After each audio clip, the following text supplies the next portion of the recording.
पिछले एपिसोड में हमने देखा कि जब एमा और हाइगन ओजा कंपनी के पावर प्लांट से एक पोर्टेबल एनर्जी टैंक चुराकर भाग रहे होते हैं कि तभी उनका सामना ओजा ऑर्गेनाइजेशन के एक मेंबर बिग डी से होता है। लेकिन फाइट के दौरान हाइगन के सूट यानी कमोई की बैटरी खत्म हो जाती है, जिससे बिग डी हाइगन को अगली बार बराबरी की टक्कर देने के लिए कहकर वहाँ से चला जाता है। उनकी फाइट के दौरान वो पावर प्लांट पूरी तरह से तबाह हो जाता है। अब आगे एपिसोड के स्टार्ट में एमा ओजा ऑर्गेनाइजेशन के बारे में बताते हुए कहती है, अगर ओजा कंपनी के इवल प्लान्स को साइड पर रख दिया जाए तो ओजा कंपनी जो एडवांस टेक्नोलॉजी बना रही है वो इंसानियत के लिए बहुत ही फायदेमंद है। जिस पर माइक कहता है, तुम उनके बारे में ऐसी बात कैसे कर सकती हो जिनकी वजह से हमारे अल लगे पड़े हैं। फिर एमा सभी को अपना प्लान बताते हुए कहती है, मैं और हाइगन ओजा कंपनी के सभी एक्टिव पावर प्लांट्स को तबाह करेंगे और वहाँ से एनर्जी सप्लाईज को भी चुरा लेंगे ताकि हम कमोई को अच्छे से ऑपरेट कर सकें। जिस पर माइक कहता है, तो ठीक है, मैं और जेसन ओजा कंपनी को छिपकर इन्वेस्टिगेट करेंगे ताकि हम उनके बारे में जानकारी हासिल कर सकें। हाइगन, इससे हो सकता है कि निंजास का राज दुनिया के सामने आ जाए। जिस पर हाइगन कहता है, तुम जो चाहते हो करो, मुझे कोई फर्क नहीं पड़ता। फिर माइक घबराते हुए एमा से कुछ पूछने की कोशिश करता है, लेकिन वो चुप कर जाता है। जिस पर एमा कहती है, तुम्हें डरने की जरूरत नहीं माइक, तुम मुझसे कुछ भी पूछ सकते हो। जिस पर माइक डरते हुए एमा से पूछता है, मैं बस तुमसे पूछना चाहता था कि तुम्हारे और हाइगन के दरमियान कुछ चल रहा है क्या? यानी तुम समझ रही हो ना कि मैं क्या कहना चाहता हूँ। जिसे सुनकर एमा माइक के घोटों पर अपनी लात मारती है। जिस पर माइक दर्द से चिल्लाते हुए कहता है, मैंने बस पूछा था। और लड़की, तुम्हें तुम्हारे सीनियर्स और बड़ों की इज्जत करनी चाहिए। जिस पर सभी हंसने लगते हैं। इसके बाद बाहर हम ट्रक पर एक ट्रैकिंग डिवाइस लगा हुआ देखते हैं। अगले सीन में ओसा कंपनी का फाउंडर यामाजी से कहता है, मुझे समझ नहीं आता, बिग डी ने अपने सामने हाइगन को वो पावर प्लांट तबाह करने दिया, लेकिन फिर भी आपने उसे ऑर्गेनाइजेशन का दोबारा से हिस्सा बना लिया। जिस पर मास्टर यामाजी कहते हैं, हाइगन से बगैर रोबोटिक सूट के लड़ना एक बेवकूफी होती। मुझे बिग डी की काबिलियत पर भरोसा है। वो जितना कर सकता था उसने किया,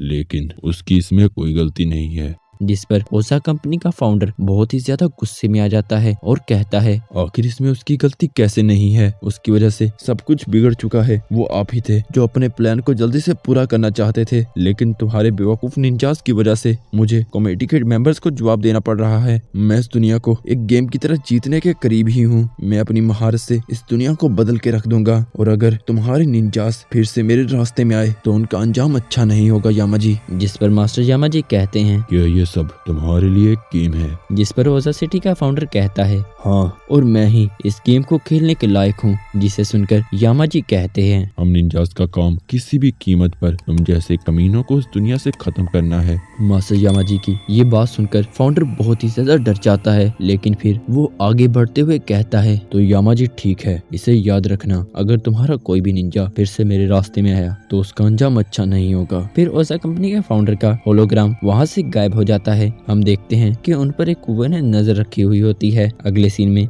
एमा हाइगन से कहती है, ये सोना सर्किट कमोई का दिल है, ये बहुत ही ज्यादा सेंसिटिव है। अगर तुम इसे शांत दिमाग से चलाने की कोशिश करोगे तो ये तुम्हारा सबसे बड़ा हथियार होगा। जिस पर हाइगन कहता है, फिर क्या होगा कि फाइट के दौरान अगर मुझे गुस्सा आ जाए? जिस पर एमा कहती है, फिर ये कभी भी तुम्हारे लिए ठीक तरह से काम नहीं करेगा, तुम्हें इसे बहुत ही ध्यान से यूज करना होगा। फिर हाइगन एमा से कहता है, एमा, तुम यहाँ तक मेरी बहुत ही मदद कर चुकी हो, लेकिन अब तुम माइक और जेसन के साथ रहकर उनकी मदद करोगी। जब ये सब खत्म हो जाएगा तो तुम एक सेफ जगह पर जाकर अपनी नॉर्मल जिंदगी गुजार सकोगी। जिस पर एमा हाइगन की बात को नजरअंदाज कर देती है और कहती है, सारे मर्द एक ही जैसे होते हैं जो खुद को हर वक्त कूल दिखाने की कोशिश करते हैं। हाइगन, मैं खुद से किए गए वादे को पूरा करूंगी, इसलिए मुझे तुम्हारे साथ इस मिशन पर जाना ही होगा। इसके अलावा मैं माइक और जेसन को भी यहाँ से निकालने में मदद करूंगी। अगले सीन में हम ओजा कंपनी के फाउंडर को देखते हैं। उसे एनर्जी सेक्रेटरी कहते हैं। मैं जानना चाहता हूँ कि आखिर इस पावर प्लांट के तबाह होने के पीछे असल कारण क्या है? जिस पर फाउंडर कहता है, मैं आपसे कितनी बार कह चुका हूँ, किसी कुछ बैठिए को हमारे टेस्ट के बारे में पता चल गया था और ये सब उसी का किया धरा है। FBI उनकी तलाश में है। जिस पर सेक्रेटरी कहता है, मैं खुद सच पता करने के लिए वहाँ पर विजिट करूंगा। जिस पर फाउंडर कहता है,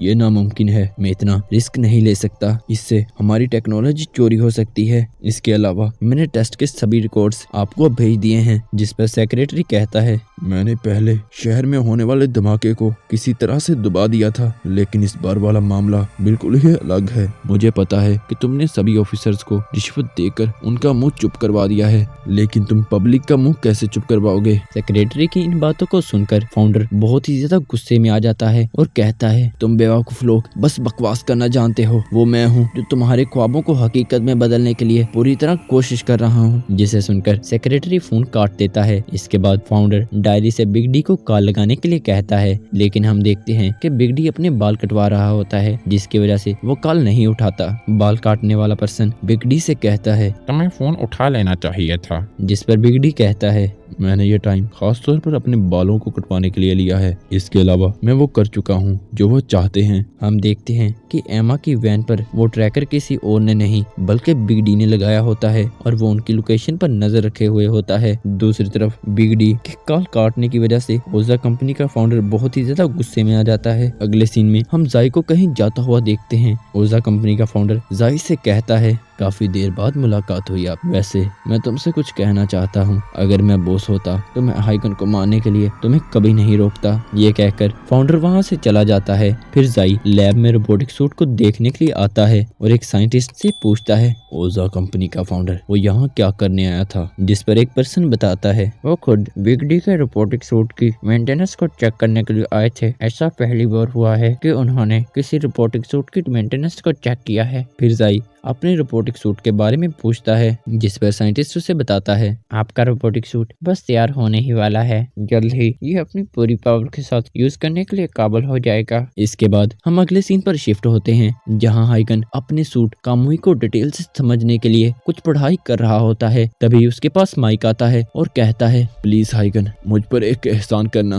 तुम्हें किसी भी हालत में एमा को सेफ रखना होगा। दूसरी तरफ हम एमा को देखते हैं जो जेसन के साथ ओजा कंपनी के सर्विस को हैक करने की कोशिश कर रहे होते हैं ताकि वो किसी सीक्रेट फाइल को चुरा सके जिसे वो एविडेंस के तौर पर दुनिया को दिखा सके। इसी के साथ हम दूसरी तरफ देखते हैं कि बिग डी ने अपने बाल कटवा लिए होते हैं और वो हाइगन से एक असली वॉरियर की तरह लड़ने के लिए निकल पड़ता है। इसके बाद सीन एमा और जेसन पर शिफ्ट होता है जो ओजा कंपनी के सर्विस को हैक करने में कामयाब हो जाते हैं। तभी बिग डी अपने रोबोटिक सूट के साथ वहाँ पर पहुँच जाता है और हाइगन को अपने रोबोटिक सूट को पहनकर बाहर आने के लिए कहता है। फिर हाइगन अपने रोबोटिक सूट को पहनकर फाइट के लिए रेडी हो जाता है, जिसके बाद उन दोनों में फाइट शुरू हो जाती है। हम देखते हैं कि तभी हाइगन और उसके साथियों को ओजा कंपनी के सोल्जर्स उन्हें घेर लेते हैं। हमें पता चलता है कि इन सोल्जर्स को भेजने का काम ओजा कंपनी के फाउंडर का होता है। वो सोल्जर्स हाइगन और उसके साथियों पर हमला करने लगते हैं। एमा कुछ रोबोट्स को एक्टिवेट करके अपनी गाड़ी को शूटिंग से प्रोटेक्ट करने की कोशिश करती है। हम देखते हैं कि एक सोल्जर उन पर रॉकेट से हमला करने की कोशिश करता है, लेकिन तभी माइक उन पर एक मिसाइल से हमला कर देता है और उनका काम तमाम कर देता है। फिर वो सभी सोल्जर्स माइक पर फायरिंग करने लगते हैं। माइक को बचाने के लिए एमा हाइगन को जेसन पर छोड़कर माइक की मदद के लिए बाहर निकल जाती है। दूसरी तरफ हाइगन और बिग डी में एक जबरदस्त फाइट हो रही होती है। हम माइक को देखते हैं जिसे एक सोल्जर गोली मार देता है। माइक को गोली लगता देखकर एमा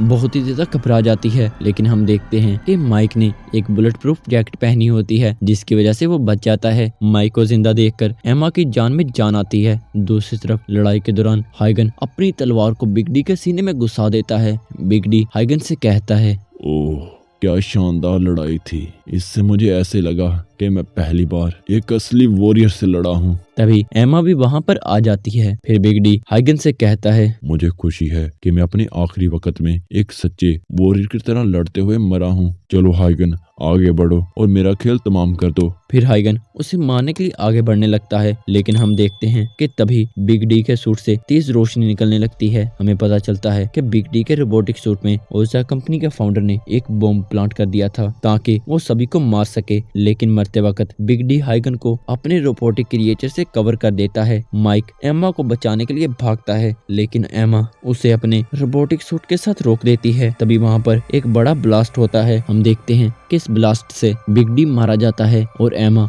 बहुत ही ज्यादा घायल हो जाती है। फिर माइक और हाइगन एमा के पास भागते हुए आते हैं। एमा हाइगन से माइक के बारे में पूछती है, जिस पर माइक जोर जोर से रोने लगता है। एमा कहती है, मैं बहुत ही ज्यादा लकी हूँ। मुझे लगा था कि मरने के वक्त मैं बिल्कुल अकेली होंगी। इसी के साथ एमा अपना दम तोड़ देती है। अगले सीन में हम देखते हैं कि माइक सभी से कहता है, एमा ने कभी भी मेरा कोई ऑर्डर नहीं माना, लेकिन मुझे उसके साथ काम करने में मजा आता था। उसे देखकर मुझे मेरी बेटी की याद आती थी। जिस पर हाइगन कहता है, मैंने कभी भी किसी निंजा को मरते वक्त इतना खुश नहीं देखा। फिर हाइगन एमा की चिता को जला देता है और खुद से वादा करता है, ऑर्गेनाइजेशन ने मेरे सभी प्यारों को मुझसे छीन लिया, अब मैं उस ऑर्गेनाइजेशन को तबाह कर दूंगा। एपिसोड के आखिर में हम देखते हैं कि जाई का रोबोटिक सूट पूरे तरीके से तैयार हो चुका होता है। इसी के साथ हमारी ये एपिसोड यहीं पर खत्म हो जाता है।